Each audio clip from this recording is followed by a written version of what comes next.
to the forwards and discuss the cesspit of options. Yeah. So yeah, obviously the list is dwindling down. Such a shame about Nkunku. Yeah. Out for a couple of months. I was really, really looking forward to watching him play and hopefully picking him in FPL. But yeah, I've just noted down Dominic Calvert-Lewin at 6 million, 2.5% owned. You crazy?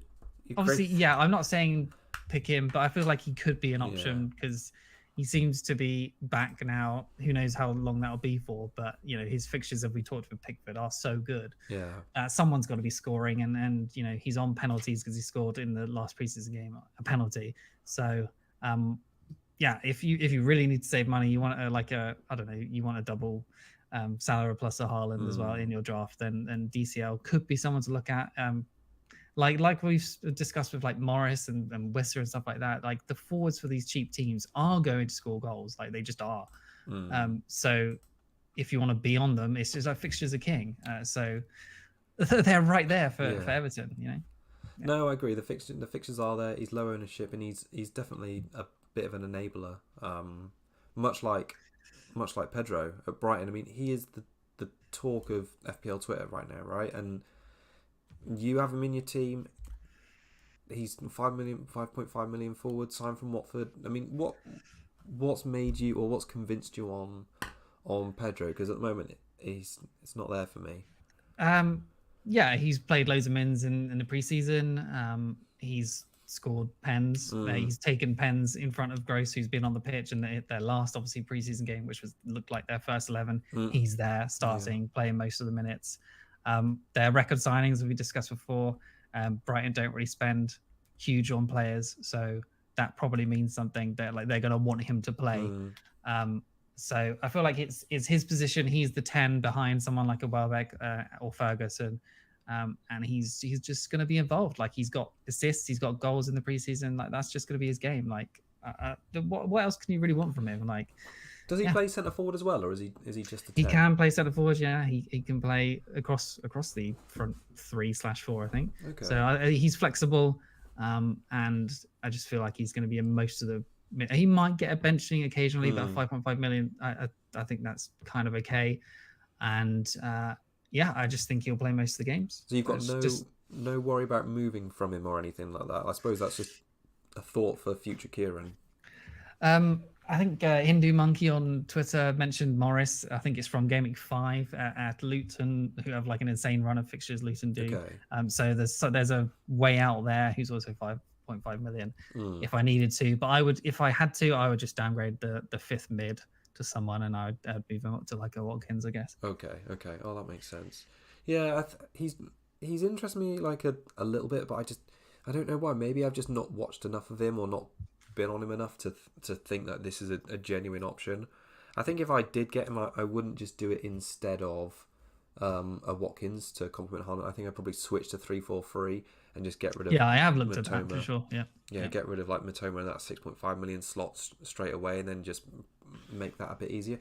I just think that with him, the idea of switching the 7th forward, I'd like to be able to switch any of them to someone else, if that makes sense, in one move. Whereas I think if you have Pedro, you're almost guaranteed to have to make 2 moves on any given week, even if you've got that 1-3 transfer banked. I know it's ridiculous to be talking about getting rid of them. I think I'm guaranteed goals and assists and points, Chris. That's yeah, true.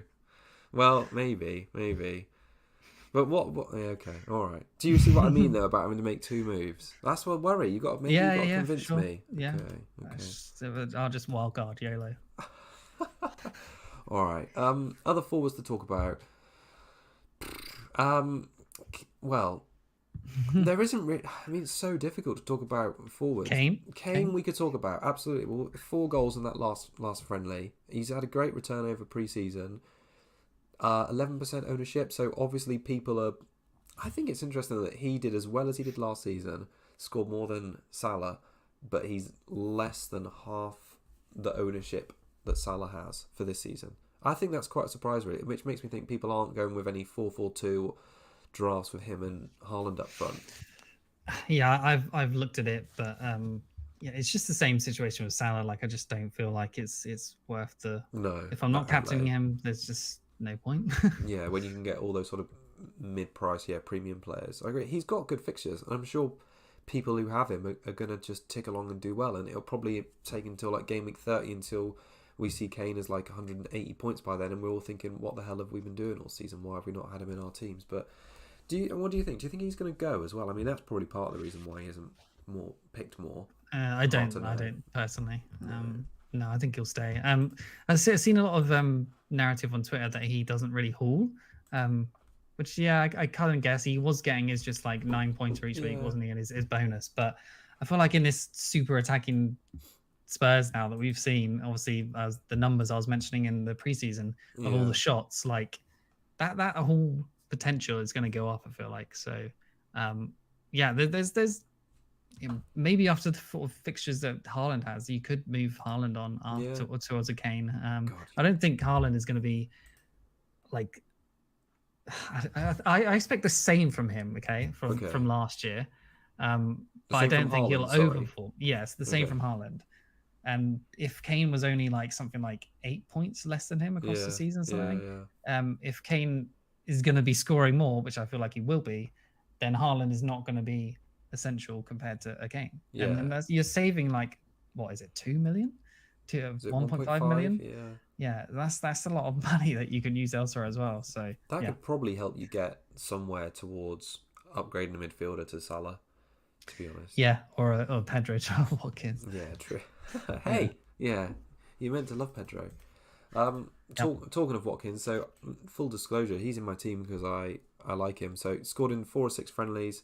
He's still on pens, it looks like, despite the fact that he missed one as well. I think he's nailed in what should be a good attacking side, and one that's going to get better. I know we've talked about mids a little bit this show, and it does sort of make me a bit like ugh, because Diaby's scored in 2 of the 4 games he started in. He's basically playing up front with Watkins, and he's only a 6.5 million mid, so he's getting that extra goal and clean sheet points. So he, not quite yet, he isn't like nullified Watkins as an option. Like, imagine if he took his penalties off him, but while Watkins still on penalties, and he could, because Watkins is pretty bad. Yes, it's true. I feel like I'm not confident when Watkins steps up and take a penalty, maybe because his technique always just looks like he looks unsure. On Twitter, he's had something like 10 recently that people have talked about, and he's missed more than he's scored. So I don't know. Well, he's been in my team as a nice 8 million sort of price point up front, but despite the fact there's not many 8 million forwards, but I think he's going to be in my team come game week 1. He was in my team because I felt like I had to have him at the 8 million price point and bracket, and I thought he was like I thought that Nkunku would possibly be back for like game week 3 or something like that. So I would pick Watkins as just a placeholder to get Nkunku for game week 3 for Chelsea's fixtures. Right? Obviously, that's not happening now. So then I'm thinking, what the hell do I need Watkins for? Yeah, true. All right. I get that. Yeah, I just like his fixtures. I like his fixtures. Game week 2 and 3 are good. Yeah, I like it. Well, even up to game week 10. He doesn't haul though. That's the problem. The Villa don't score that many goals. No, I don't think I need him to like haul, because I kind of based on how Watkins or how he was playing last season, he was basically getting like 2 or 3 bonus points for every goal he scored, because they don't score a lot, and that was like really important. So he was cranking out, like when he was on his golden run anyway, 7, 8, 9 point games just for scoring 1 goal. So I think if he's roughly scoring what his price is, that's not too bad. I didn't own him like all of last season, and he obviously was on that run where he's just scoring every week. And he's become a bit of a nemesis of mine. So he's definitely going to score for you. No, because I don't own him. He's going to score a few. True. 100%. All right. Before we get on to our revealing our team / latest draft, is there anyone else you want to chat about from the forward line? I'll quickly mention Wilson, 8 million. For Newcastle, 9.9% owned. I feel like that will probably go down when teams have stopped the auto select. Fixtures aren't great, but I think from game week 5, they have a fixture swing, which is Brentford at home, Sheffield United away, Burnley at home, West Ham United away, Crystal Palace at home. So that game week 5 fixture swing is a thing, which you could certainly look at from Watkins. So he is rightfully low owned at the moment, or obviously Villa, Man City, Liverpool, Brighton in the first 4. But in his last preseason games, he was looking sharp. 2 assists for Barnes, obviously, is the new player there on the left hand side. I imagine he will probably get some starts and may get to start looked at eventually. I just think he's looked sharp. Was playing good minutes in the preseason, so his numbers last year were good across playing basically half minutes in the season, which hopefully he can just stay fit. We saw what he did at the end of last year when people captained him over Isaac. I was an Isaac captainer, and so I hate him for that. But